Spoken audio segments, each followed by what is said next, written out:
Yeah, thanks a lot. Everybody can hear me. Thanks a lot for having me. First of all, you see a little mustache. For me, in the month of November, it's always Movember, so I had to overdress a little bit from the shoulders down. So I tried to compensate a little bit. Yeah, today I wanted to first take you through a little bit of the history of Nespresso, really talking about what is Nespresso actually. Everybody knows Nespresso from George Clooney, which is, of course, a very good brand ambassador for us. But actually, the story starts a lot earlier. And I think a lot of people don't even know that the actual concept started in '76. So it's really actually a very old company. Which also comes back later in the story if we're talking about digital, if we talk about transformation, how difficult it sometimes is for a company that has a certain IT infrastructure, for example. So the story started in '76. Actually, it was a Swiss engineer called Eric Favre who was in Rome, and he said, you know what, I want to have this perfect cup of espresso back home, and I don't want to do a lot of effort for it. So Eric Favre took this idea back home, and in '86, Nespresso was actually officially founded. So it's pretty an old company. So I just tried to give you a little flow on, well, yeah, officially founded in '86. If you really look at the deep dive towards the Dutch market, we started with the club members in '92, so we opened the Dutch market. The AAA program is something that is very important for us as a company. We're talking here about sustainability, about sourcing your coffee in a very good and productive way, but also making sure that you have the future of coffee. Coffee is a very tangible, a very sensitive product. So you need to take good care of the environment, you need to take good care of the entire value chain. The first George Clooney in 2006, yeah, this was really an important point for us in terms of marketing. I will tell you a little bit about what happened just before George Clooney, because actually there is a very important Dutch person that was the Kickstarter of ATL campaigns for Nespresso. 2009 is something very interesting for us as a local market in the Netherlands, where we actually said there is 100% of recycling capacity within the Netherlands, which means that every capsule that you consume, we're able to recycle it. So I tried to use this podium as well to all the consumers of Nespresso inside this place, just please help us to recycle. It's also there where we need some help to get the points up. And if you look at the last 2 years, which is very interesting, and I'm trying to deep dive a little bit more into that, 2015 was really a focus point on retail expansion. The retail, the boutiques, how we call them, is a very important touch point where we can tell the story about Nespresso, the coffee expertise, and actually take people back to, let's say, the country of origin, because that's the first point of where coffee starts. And 2016, which is a very beautiful terminology, customer lifecycle approach. Everybody is doing a customer lifecycle approach because you all think of the customer once in a while. It's more about the question, how often do you think about the customer and how in-depth fed this is inside your organization. So if you look at the concept of Nespresso, it's really built around 3 main pillars. We're talking about the highest coffee, quality coffee, Grand Cru coffees. We call them Grand Crus in a terminology based on wine. And it's really based on how you source. Very simple, you have gourmet quality coffee and you have commercial grade quality coffee. We source only the gourmet quality, which is more interesting. The smart and easy to use machines is really where you talk about the customer interaction. How easy should a system be for a consumer? Well, it's just one button. You just push and you get your coffee. It doesn't get any simpler than that. And the personalized service is really a broad spectrum of what I'm going to tell you a little bit more about the developments that we had on a local point of view, but also giving you a view on some of the difficulties that you might face as well. I understand that probably a lot of people here think that Nespresso is very often a best practice about how you should build a marketing machine. Well, it takes time to develop something like that, and back at '86, this wasn't even the goal. It's also very important to have a why. Why do we do what we do? Well, it's really, coffee is not the heart of all we do, but it's consumer pleasure why we do it. And this is really in the DNA of Nespresso and everybody that is working there. It's for the consumer. And like I said, it's really about the direct involvement in every step of the value chain. And the value chain goes from a farmer in a country of origin until the end consumer in the market where we sell the capsules. And it's after service, and it's the way that we interact with consumers in that way. Well, there he is, George. One of the most important brand ambassadors for us.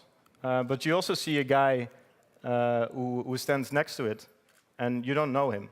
I know him. It's Jose Alvarez, and I met him in Costa Rica. He's one of the farmers working in the AAA program. And it's very important to have this connectivity as well in order to tell a true story. To sum up, nowadays Nespresso is in 64 countries, 12,000 employees, and about 70% of the people working at Nespresso are consumer-facing. So it's either in a retail, either in a CRC, but there is so many people directly interacting with the consumers, which makes it very interesting in terms of data. What do we see? So really what's next? A lot of the things that I saw around here and a lot of the interaction that I had before is really about keywords such as digital transformation.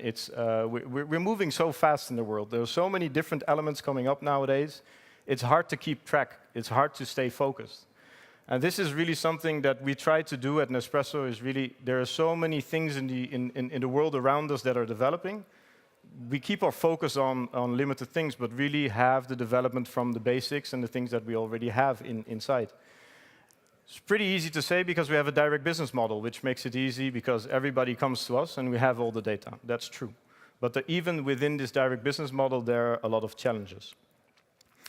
If you go into, let's say, a mindset in which I personally believe very much is really about this. I believe the perfection is boring because what you see is not done yet. And it's every time that you work somewhere in your own environment, you're probably never satisfied with the end result. And that's a good thing, because it's actually the road towards the new developments, the interaction with people that make it very interesting. So here you have an example of a boutique in Amsterdam, and it's very important for us that there is this strong roadmap that I was talking about in 2015 in direct consumer interaction. Because the boutique for us is a place where we can interact, but also where we can showcase real customer experience. It's about product experience, it's about interaction with people, and it's making the brand more personal. If you look at this side, it's really more about the different tools and the touch points that we have within Nespresso coming from an e-commerce point of view. Probably most of you don't know it, but the first website that Nespresso had was in '96, which is very early. The first e-commerce platform was in '98. So it means that we have a long history of being driving on this e-commerce environment, on being directly in contact with the end user and having a lot of data. At that time, we didn't know what to do with it. It's also about human interaction. To give you a quick overview, we really changed the organization a little bit, coming from Benelux to Dutch, social. Everything is locally oriented now because you need to be relevant for your Dutch consumer. And this is always a very important letter for me. It's about customer. Yeah, it's all customer. Customer is very easy to say. We all talk the talk. But it's more about having it in the DNA and how you work with it. I think in the last couple of years, I've been in consumer research practically every 3-4 months in getting insights and working on those insights. And that's partly on working on consumer insights, but it's also combining those insights, what is happening within your database, because you have new business, you have existing business. And this is a very interesting part, because like this, in doing a lot of consumer research, it makes sure that you get connected with what is happening in the market. So very important element for us. Well, this is a little bit the environment that we work in. I mean, there are so many words popping up. There is so many different elements. You're working with internal stakeholders, external stakeholders. I mean, I must say that in the last couple of years, I haven't been the best friend to my headquarters in Switzerland. But you don't need to be liked by everybody all the time. It's about having a certain focus and believe in something that you think is the right way to go. And this is exactly what I mean. One of the persons that is always in my mind is his name is Art Williams. Probably a lot of people know the movie of Art Williams about doing it, saying that really just do it. I mean, there's always so many elements that are countering you and starting up to set up a new onboarding program. Why should I? I don't have the data. Find the data. I don't have the buy-in from my manager. Well, get the buy-in from your manager. And this is something, like I said, you're not always liked, but it will improve over time. And if you just keep your course, is something that is working very well for us.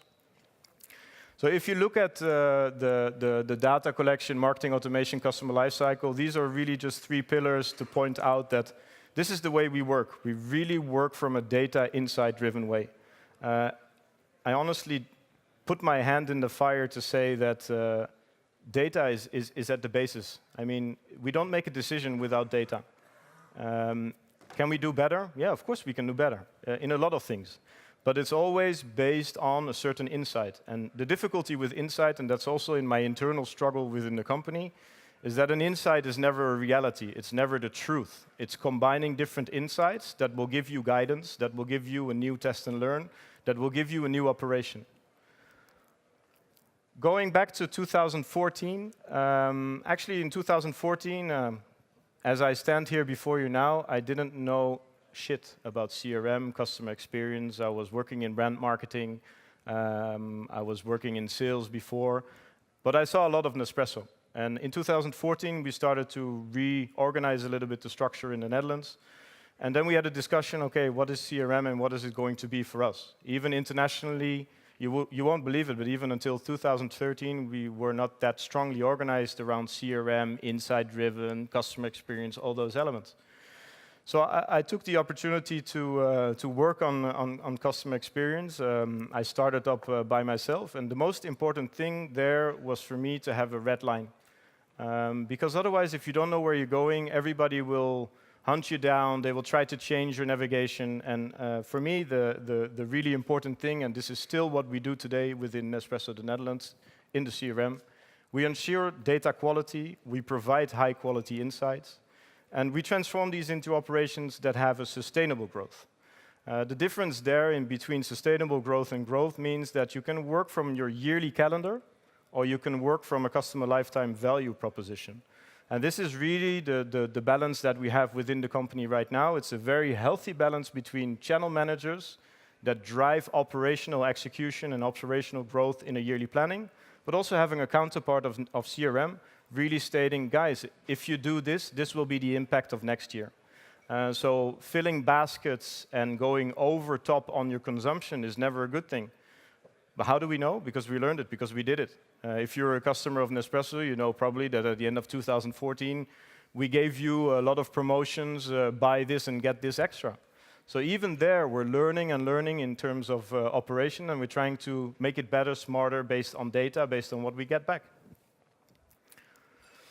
So in 2014, I tried to assemble a little bit what was the brainwave at that point. Is really in 2014 I started to describe roles and responsibilities. It's really, okay, what is CRM doing? What are we responsible for? You generate from first insights. You try to build a relationship internally. You set up some dashboards. It's really basics. And in the course of those years, in 2015, it was really the moment where we started to strengthen the CRM point of view within the company. We started to really fully understand the business, all channels, from finance, from CRM point of view. So really the total scope and getting things operational. We started with some short-term tactical plans. We started with some long-term strategical plans, really working on 3 years and plus. Understanding how do we want the business to develop? How do we want to have the consumer interacting with Nespresso and all the touch points that we have? And of course, this is not a CRM execution. This is a total company execution with all the different channels, with all the different people involved. And as you can see that when I started in 2014, I was alone. It's not very sad, but it was the case. And in 2015, we were at 4.5 FTE. So 4.5, we were still in a partial Benelux structure. And at this point, we're at 7 people in the team, which also shows the importance that the company understood that we need to push on data-driven execution. So really, ensure the long-term business drivers. I often tell myself that I don't always have a positive message to bring. It's often that you bring the message of being the annoying person that says no. We want to drive business now. Yeah, but understand what you do now has an impact on your later development of a customer. And so often this tension is happening between channel managers and myself, which makes it very interesting. You just need to stick to the belief, in the belief that you are the gatekeeper of long-term development. And that is a very interesting but very necessary tension that we have. So really from my personal belief, it starts with a belief. You have a belief that the onboarding of your program isn't sufficiently. You're not tackling the customers at the right moment, at the right time, with the right message, with the right tooling. You start from this and you start to build. You set your focus. I mean, I had a lot of discussions through those years that even management told me, you have to do this because this is urgent. You have an issue over there, and you need to close the gap over there, and you need to set your focus, and you need to be very annoying if you change course towards the others. Because this is really one of the key lessons that I learned by doing, is really if you want to succeed in having people on the same track with you, you need to have the right insights, and then you need to stick to it. And this can often be very frustrating in sometimes. You set your focus, you get the insights. You build with insights, because anything we have built in the last couple of years, being customer lifecycle programs that are still in development, and some of them are already executed, from campaigning until the use of different touch points, boutiques, CRC, the app, the mobile app, you need to have a clear focus on what you do with it, in which reason.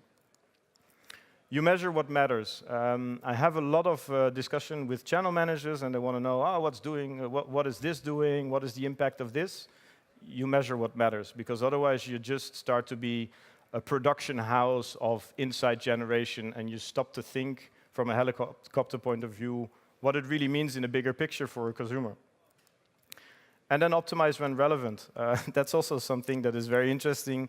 Optimization is something that we do continuously, but really, guys, do it when it's relevant, because I've done a lot of things in optimization that I wasn't too proud of because it didn't work. And then, because you did so many elements in trying to please people and get them off your desk, you just do it because it's easier. But sometimes you just don't do it, and you just say no. Well, within Nespresso, like I said, it looks pretty perfect, it looks very nice, but if you look at words like this, cognos, data, SPSS, segmentation, syntaxes, it's pretty old school, right?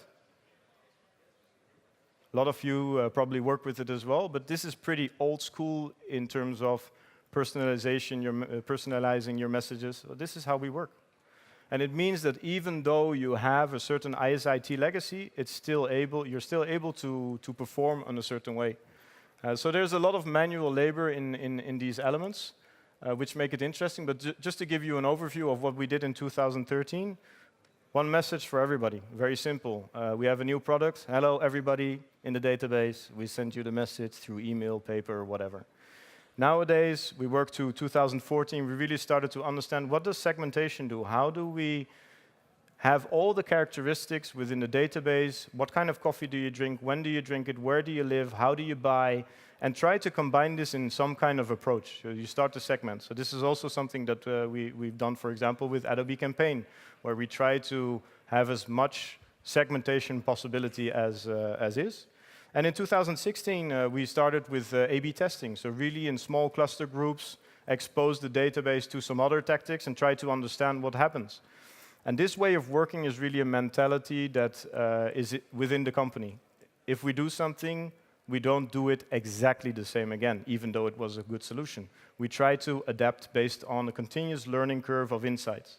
And that's, again, really the important one. We don't change because I feel that we need to do differently. That's always, it's a hard job, because you always need to counter feelings, but that's what data-driven operations are. So yeah, the next step, the next leap, there are still so many things that we can do. I mean, if you look with a very critical eye to Nespresso, it's a beautiful brand, beautiful products, beautiful boutiques.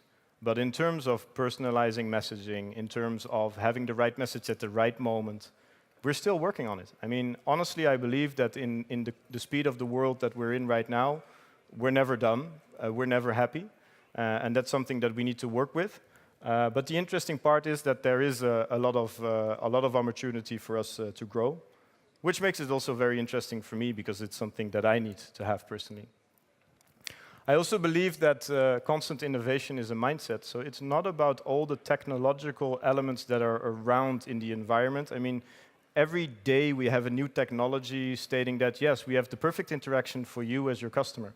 I mean, if I see the amount of emails that I get with propositions, it's incredible how quick we develop technology, and it's beautiful and it's a necessity, but it's not all relevant. It's not all relevant at that moment, at that time. So really, the idea of innovation is really the mindset of people that they want to develop, that they want to continue to develop the elements. And if you look at the website, in January, we're going to have a new release.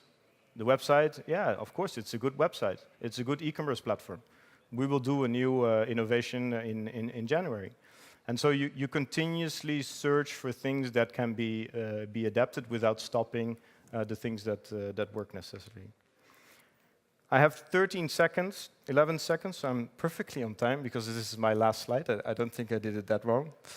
So really, one thing that I want to give back to you, I tried to give you a little bit my thought process. It's very short in 20 minutes because I really needed to put it in 20 minutes. But it's really about insights first, whether it's customer insights, consumer insights. Make sure that you know what you're talking about. Then you transform it, you put it in a customer experience design, which is a fancy word for an operation towards a consumer. It's an interaction, where you need it, how you need it. This is all designed based on the insight. And then you, by the end of the day, you go to optimal or suboptimal experiences, and that's really the way that we work at Nespresso nowadays, which makes it fast-moving within a luxury environment, within a direct business model, with a lot of data. So it's very interesting. Thank you very much.